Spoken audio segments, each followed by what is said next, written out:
1-800 Food Run, helping you with your food stuff. 1-800 Food Run. Welcome back to 1-800 Food Run. I'm your host, Asia, and I'm here to help you with your food stuff, or in this case, your drink stuff. In this episode, I'm going to teach you how to make a Faux Pear 75. Shout out to one Miss Monroe Steele for putting the girls on a French 75 many moons ago. In one of her vlogs, she talked about how she had one of these drinks. I was like, okay, let me give it a try. Had it, and I said, yeah, you're going to replace my other one hit quitter, which is a margarita. However, if you drink margaritas, you know the quality changes based on the place that you're going. So I said, I ain't got time for this. Maybe it's good, maybe it's not. Had the French 75 in many different places. It's been good every single time. So that is what I'm going to keep going with and keep working with. Now, what makes this a Faux Pear 75? It's faux because traditionally French 75 has Prosecco or white wine. I'm not going that route. I'm doing a sparkling cider and pear because in this episode, I'm going to teach you how to make a pear simple syrup, okay? So let's get into making this good old pear simple syrup and then moving on to making the Faux Pear 75. So just a quick rundown of what you're going to need for the syrup and then the traditional basics of a French 75 or whatever number you choose to get, because the number changes based on the other spirit you use. So for the syrup, you're gonna need pear, sugar, and water. For the 75, you're gonna need a simple syrup, gin, a Prosecco, but like I said, I'm using apple cider that's in the fridge, and lemon juice, okay?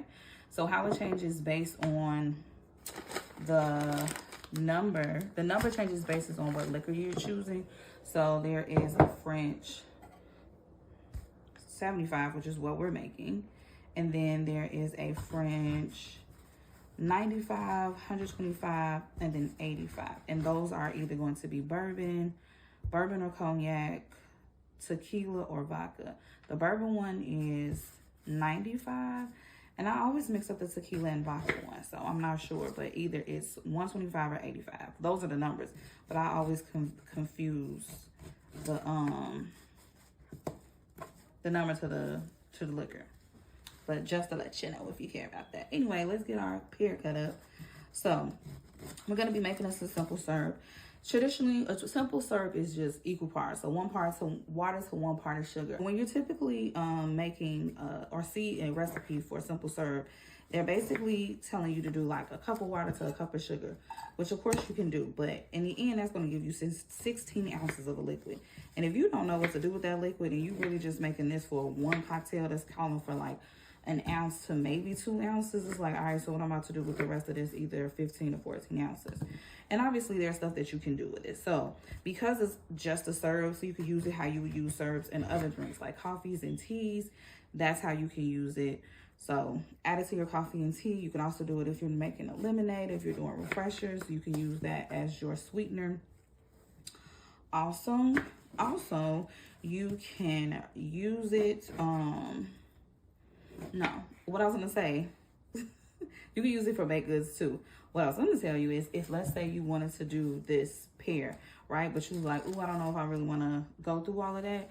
You know the the blue can, I think it's called Jimmix, they have a pear nectar. So you can replace the simple syrup with the pear nectar and go that way. And yes, you will have product left over. So what you can do with that product is, you can essentially reduce it and make it into a glaze.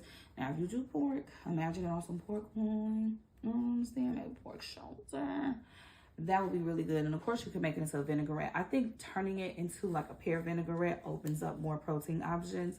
I feel like you could do chicken, you could do a seafood, and things of that nature, because that would be really good. I'm really thinking of going East Central Asian with it. Like if you do a ginger pear vinaigrette with like some mandarin oranges. I don't know why I'm thinking about sliver almonds. Not quite sure what protein I would go for, but you know, something like that. So I'm going to add in equal parts sugar, water, get this to like a good little simmer. It doesn't necessarily need to boil, but no, all ingredients, measurements, instructions will be in the caption below. So let me go do that. But anyway, this is how I did it. I just did it in chunks. You can make it smaller. Live your life, do your thing. Oh, I forgot to say this before I left, but this is the liquid you can see me doing. So when I make my drinks food, desserts, everything is typically for 2 servings. And I put it in there unless otherwise stated it is for 2 servings.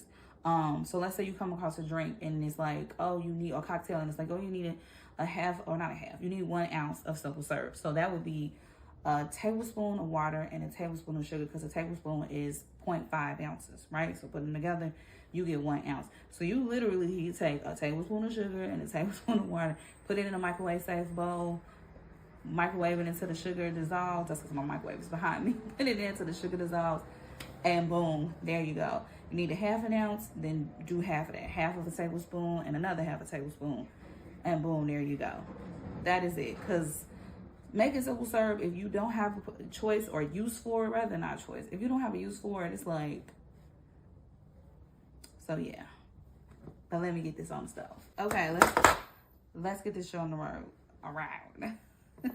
So this is my syrup. I got a little bit of the, what do you call it? I don't know why I'm doing that all the way over there. Bits of the pears to be in here, because I'm also going to put some of this inside of my glass. So we got us some, oh, what's going on with me and my cooking skills today? Whoa. Whoa, relax, relax. Oh, it ain't even that much in here. Anyway, moving on. I know, because we're going to top it off with the Sparkling Cider. I have stuff to do today, so I don't need this to be, ooh, that strong.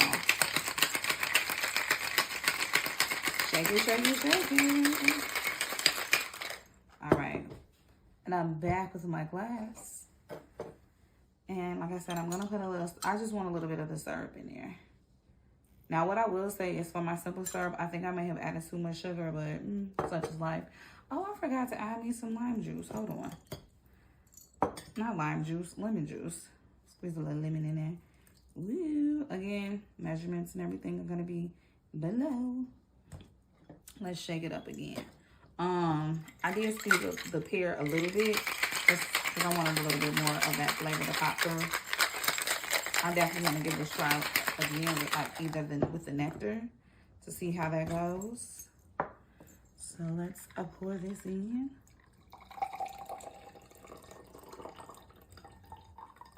And now I'm back with my cider. So let's get this. Oh. Hold on. There we go. Woo! And now we're gonna top it off with some cider. Yeah, definitely get that good diluting. Cause girl, wait. And then boom, we've got our drink. And we're done. Our lovely Faux Pear 75.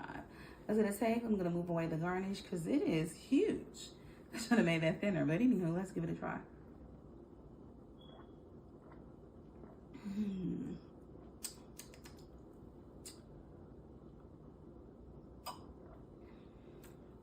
Oh, that's very refreshing. I like that. I like that. And like the pear comes in at the end. I like I don't know why I looked at it this way, but I like this. I talked about pairing pear and apple when I made my burping maple cider. I talked about how like, oh, you could try this, but maybe instead of using apple cider, use a hard pear cider. So that's kind of why I was like, you know what, I think apples and pears go really good together. And also, the little boy, I am not a fan of pears. I like their texture. But now that I had tried a few, because of the syrup, I said, oh, I see what they're talking about, the steamed boiled, you know what I'm saying? So anyway, I'm going to drink this. And it is not potent, which is exactly what I want. This is very refreshing. And it's giving me the 75 vibes with the sparkle. I like it. Anyway. Welcome again to 2026. Look, maybe the gin did come through a little quicker than I thought. But anyway, until next time, bye. And this how you know I'm really trying to finish this up, because usually I'll be like, let me share a drink with y'all. But let me share a drink with y'all. Bye.